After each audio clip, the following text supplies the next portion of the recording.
Uvira leo bwana, leo bwana ni hatari leo. Uvira tunaona avyo, Uvira tunaona avyo na tema kwetu bwana, ni shangwe na vigelegele. Tukwemo Amerike kutoka Amerike bwana, tunamwambia nanga ajichimbie kwa saa hii. Uvira ni ya Bakongomani na Kongo yote mzima ni ya Bakongomani. Bazungu haba ba Amerike basa kwa kwetu Uvira deja. Bonjour encore téléspectateurs de notre TV BMBC TV. J'espère que vous portez très bien. Nous aussi nous glorifions le bon Dieu. On est porté très bien vraiment.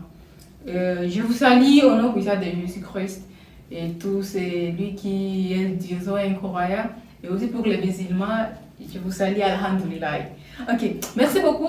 Je suis là pour vous informer de ce qui se passe pendant la journée d'aujourd'hui après avoir fait des recherches et des informations.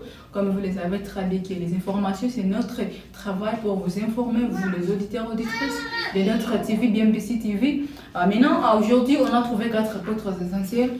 Dans les premiers pays, on va parler de notre gouverneur du Sud Kivu, le professeur Jean-Jacques Porosi Sadiki.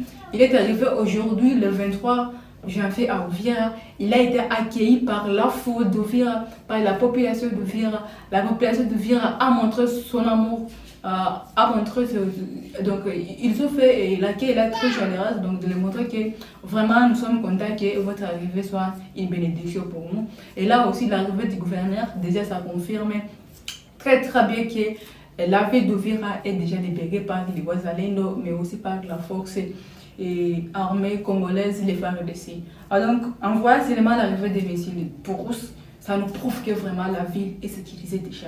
Ça nous prouve que vraiment la FARDC travaille, ça prouve que les Wazalendo travaillent, ça prouve déjà que donc la nation congolaise travaille à propos de la sécurité du Sud Kivu, y compris à l'est de la République démocratique du Congo. Chers compatriotes, j'espère que je vais vous laisser suivre la vidéo et de voir comment monsieur le gouverneur il a été accueilli par sa population, par les Congolais, et ils ont montré leur amour d'accueil. Vraiment, c'est une bonne chose et c'est à féliciter pour le gouvernement congolais. Ils ont déjà fait un grand pas dans la victoire. Ok, regardez la vidéo, je ferai vite. Uvira leo bwana, ni hatari leo. Uvira tunaona avyo na tema kwetu bwana, ni shangwe na vigelegele. Tukwemo Amerike kutoka Amerike bwana, tunamwambia nanga ajichimbie kwa saa hii. Uvira ni ya Bakongomani na Kongo yote mzima ni ya Bakongomani. Bazungu haba ba Amerike basa kwa kwetu Uvira deja. Information qu'on a eu avec nos sources sûres. Comme vous aussi, vous êtes prêts à être informés. Aujourd'hui, le 23 janvier 2026, c'est urgent. Après avoir été remplacé par Moïse Nyarugabo, Corneille Nangaa vers une arrestation. Oh my God, God. Selon une source sûre, Nangaa a été accusé par ses compagnons d'une trahison avant la frappe de Kalundu. Chers amis, ce qui a été dit a été dit.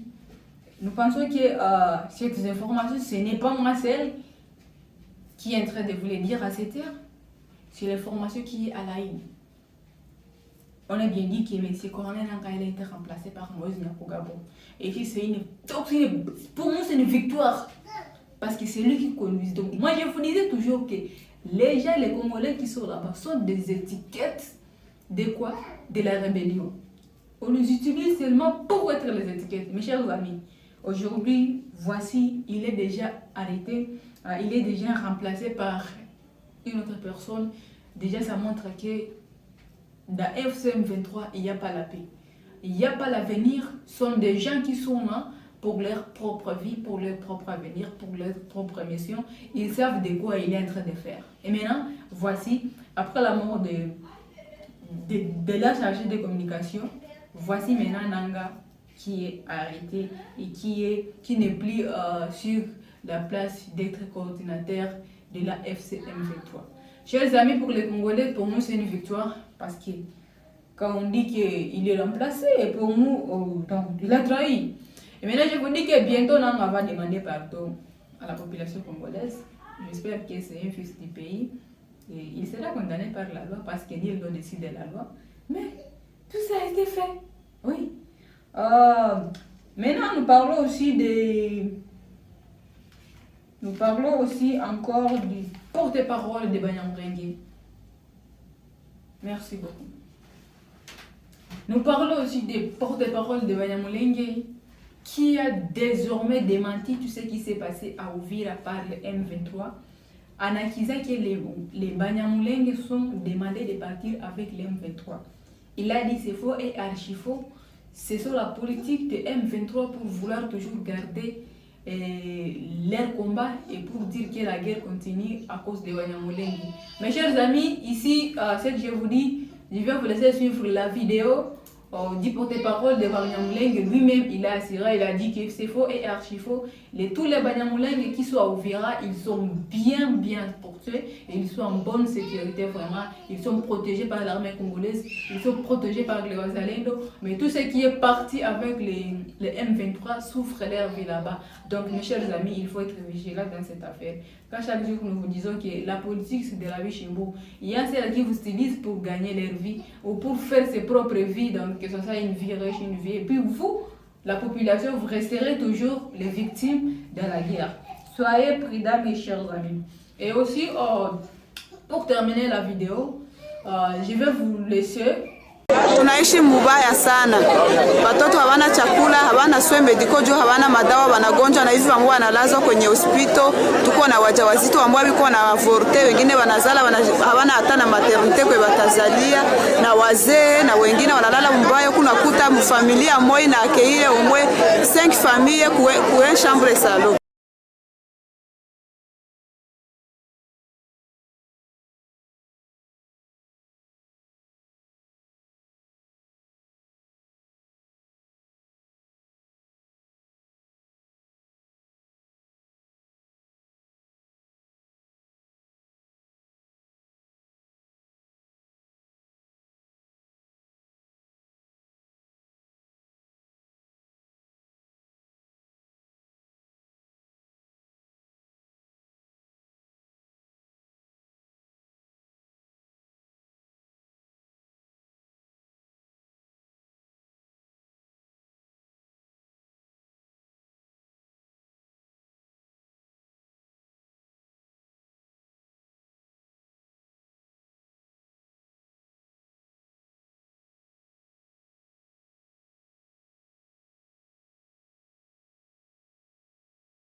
Depuis 30 ans, nous dénonçons cette démarche du Rwanda qui se dit venir nous protéger, mais plutôt qui vient pour ses intérêts.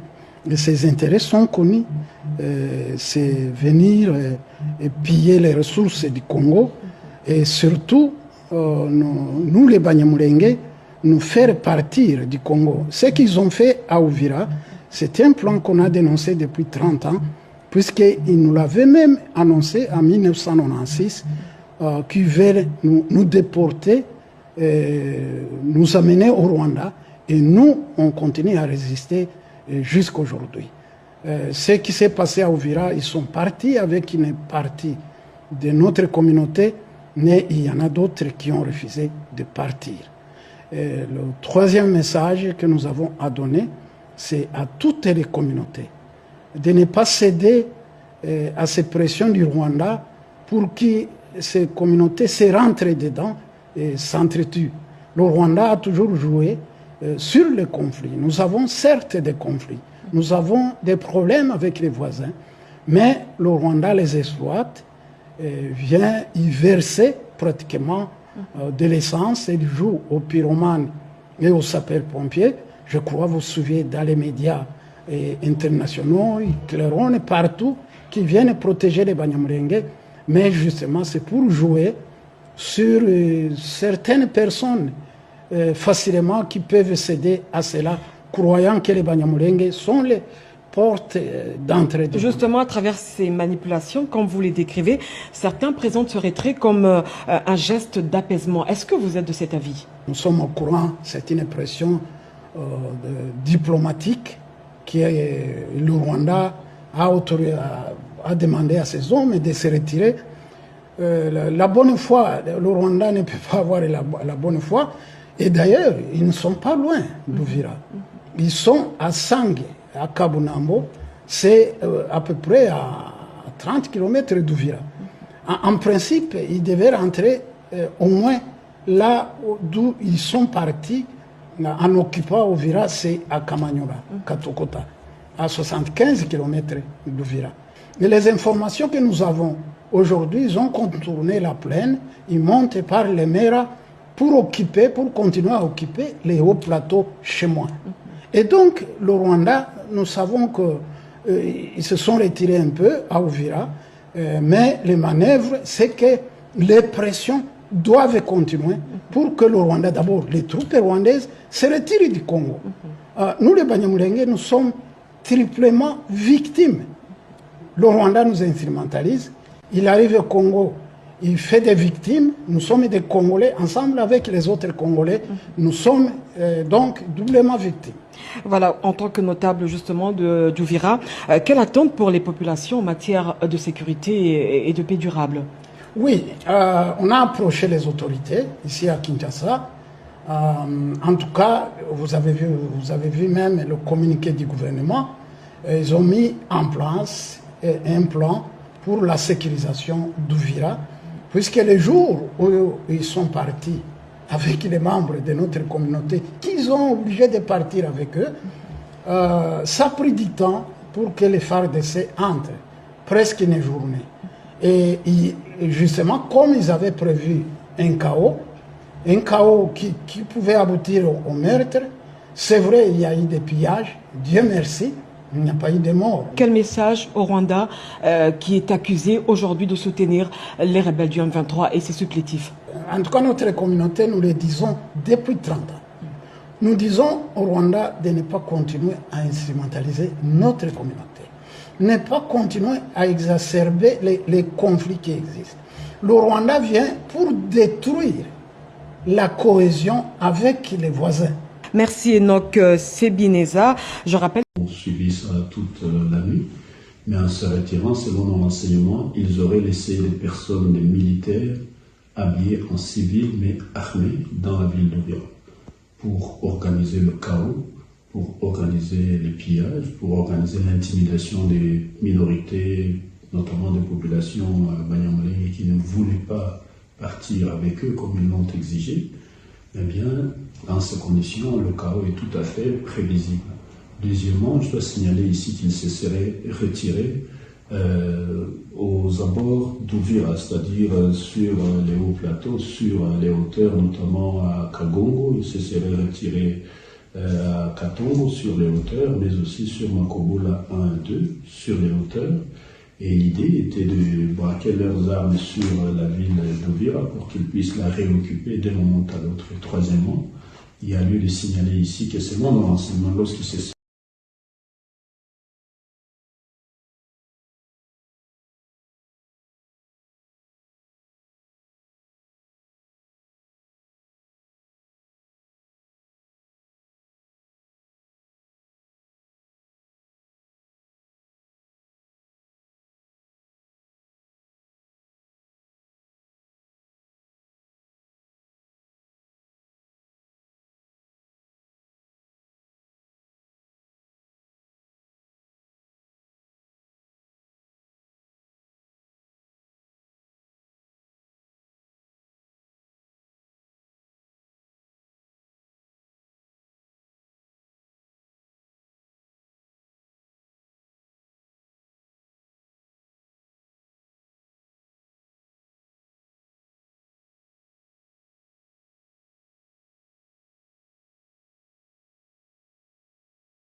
beaucoup, mes chers téléspectateurs de notre TV BNBC. Et aussi, pour terminer les informations d'aujourd'hui, je vais vous laisser suivre la vidéo parce qu'après l'arrivée de M. le gouverneur, après avoir regardé ce qui s'est passé dans la province, il a rendu compte que la province a été pirement pillée par le M23. Donc la sortie de M23 a été une sortie de pillage par là sur M23. Maintenant, je vais laisser la vidéo là où lui-même il confirme tout ce qui s'est passé à Uvira comme pillage. Après son arrivée, tout ce qu'il a vu, après avoir fait les recherches, il a trouvé que vraiment l'M23 a pillé dans les 4 contrats. Il affirme ça et il confirme ça. Mais c'est portez-vous bien, chaque jour est une vie.